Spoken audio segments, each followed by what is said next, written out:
Bonjour à tous, aujourd'hui on va faire une vidéo sur le link baiting. Le link baiting, c'est la technique qui consiste à faire une page absolument géniale en termes de contenu, à démontrer son expertise et à se dire que ça va suffire pour attirer des backlinks de confrères, de passionnés, de blogueurs divers et variés, bref, d'obtenir des backlinks naturellement. Alors, cette pratique, elle m'était beaucoup suggérée en commentaire de la précédente vidéo où je vous parlais de l'intérêt des backlinks en SEO. Si vous ne l'avez pas vu, je vous invite à vous abonner à notre chaîne YouTube ou à nous suivre sur LinkedIn, vous pourrez la retrouver assez rapidement. Alors, cette technique, qu'est-ce qu'on en pense? Bon, c'est une bonne chose, faut jamais refuser un backlink, sinon ce serait être vraiment pas du tout dans ce qu'on appelle le spirit du SEO. Cependant, est-ce qu'on peut s'en contenter? Est-ce qu'on peut uniquement compter sur les autres? Là-dessus, j'y vois plusieurs hypothèses limitantes. La première étant qu'aujourd'hui, pour moi, le partage de liens va beaucoup se faire sur des réseaux sociaux, que ça soit en commentaire d'une page ou d'un groupe Facebook, dans Twitter, sur LinkedIn, ou même pire, dans des messageries privées. Bref, si c'est sur une page, en commentaire d'un post LinkedIn, ça peut potentiellement à minima attirer du trafic, parce que du coup les gens qui vont le voir vont se dire tiens c'est intéressant et vont cliquer, donc ça va amener du trafic. En revanche, toutes ces pages-là ne sont soit pas crawlables par Google, parce que Google n'a pas de compte Facebook ou de compte LinkedIn abonné partout, et en plus, ce sont des liens qui sont en nofollow. Bref, ils n'envoient pas de jus en SEO. Donc déjà, toute cette partie-là, on peut l'ignorer et se dire que ça n'apportera rien en référencement à notre site internet. Premier point. Deuxième chose. Pour les parties qui vont potentiellement amener du lien, on va être sur des gens qui vont copier-coller l'URL de notre page sur un contenu web. Alors, ce contenu web, qu'est-ce que ça peut être? Ça peut être un article de passionné sur un blog, une page qui va traiter d'un contenu sur un site internet X ou Y, ou un commentaire de forum ou d'article de blog en réponse et en échange à une discussion. Bon. Clairement, ça, ce seront a priori des liens qui seront do-follow et qui vont pousser. Bon, sauf cas particulier sur les forums et les commentaires de blog, mais on va pas s'étaler là-dessus. Maintenant, qu'est-ce qui fait que quelqu'un fait un lien vers notre page? On peut se contenter de réfléchir en se disant j'ai fait un article qui est génial, c'est moi qui traite le mieux du sujet, donc tout le monde va faire des liens vers ma page. Ok, on n'est pas dans le monde des bisounours, on va regarder ça de manière un peu plus concrète. Dans la précédente vidéo sur l'intérêt des backlinks, est arrivé à un moment donné un exemple qui était les parkas pour eux. J'ai décidé de reprendre cet exemple aujourd'hui et on va aller regarder ça sur la page de résultats Google. Donc là, sur Parka Home, ici, je me suis dit que j'allais faire le test avec la page de cette marque Bisbee, que je ne connais pas, ce ne sont pas des clients, c'est vraiment un exemple le plus neutre possible. J'ai fait défiler ma roulette et puis hop, c'est parti. Déjà, premier truc, si on veut se positionner sur Parka Home, ce qu'on voit, c'est que là, ils sont entre 30 et 50, on verra le détail après. Il faut se dire à quoi ressemble la page. Première chose, grosse concurrence, on voit 13 millions de résultats, on a en haut du Google Shopping, ensuite un petit coup d'AdWords, puis de l'image.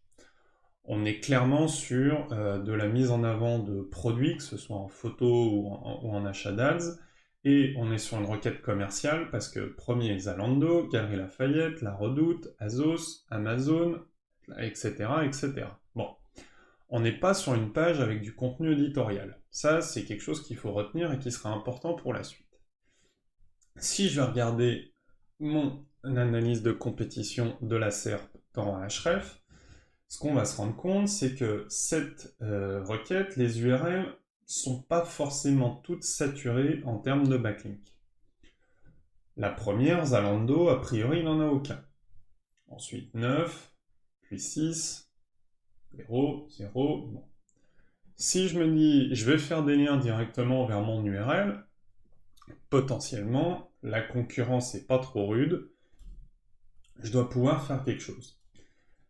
Ce qu'on se rend compte assez rapidement, c'est si je regarde le domain rating au niveau des domaines, on est sur des sites qui sont très robustes en termes de référencement et de backlink. On a Amazon, on va l'écarter pour l'analyse, Mais même ici, La Redoute et Galerie Lafayette, on va pas les détrôner de sitôt. Bon. Mais on est dans du link baiting, comment est-ce qu'on peut faire pour obtenir du lien sur cette page, si on veut le faire en link baiting? Enfin, comment peut-on se contenter du link baiting, plutôt? Ne confondons pas.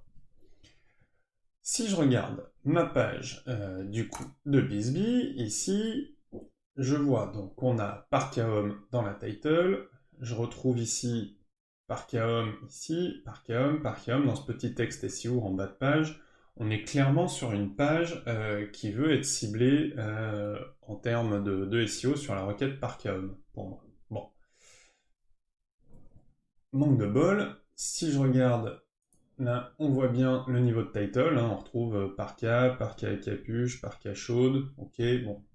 Éventuellement Parka tout court comme mot-clé, mais on n'est pas, quoi qu'il en soit, si je regarde sur les positions de cette URL, hein, là dans SEMrush, j'ai juste jeté la même URL sur laquelle on était avant, on retrouve Parka Home 43e, Parka tout court 21e.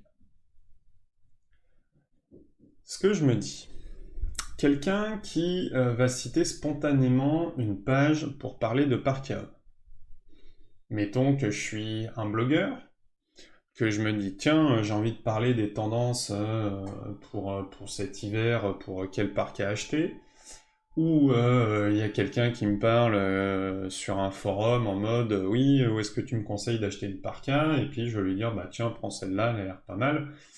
Je vais faire quoi? C'est toujours aussi cruel, Google. Je vais aller chercher la première page des résultats sur mon histoire de Parka Home, et il est quand même très probable que je vienne lui mettre l'une des URL de la page 1.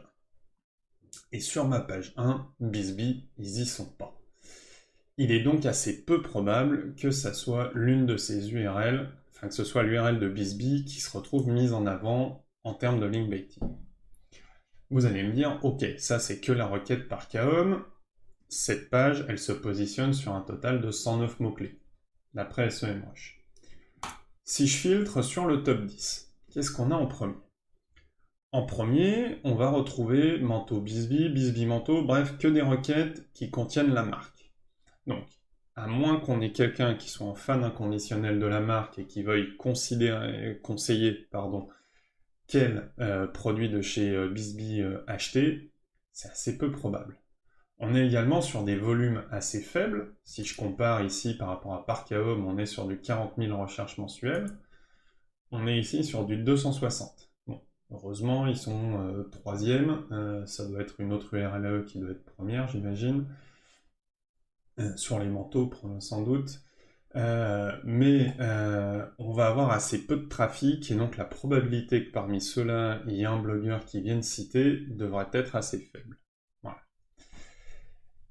Tout ça pour dire qu'on ne peut pas compter sur le link baiting pour venir se positionner sur l'ensemble des requêtes qu'on va viser. Là-dessus, on pourrait se dire, ok, je vais essayer de pousser un contenu éditorial qui sera peut-être plus facilement relayé ou qui va mieux se positionner pour venir proposer un signal un peu différent à Google.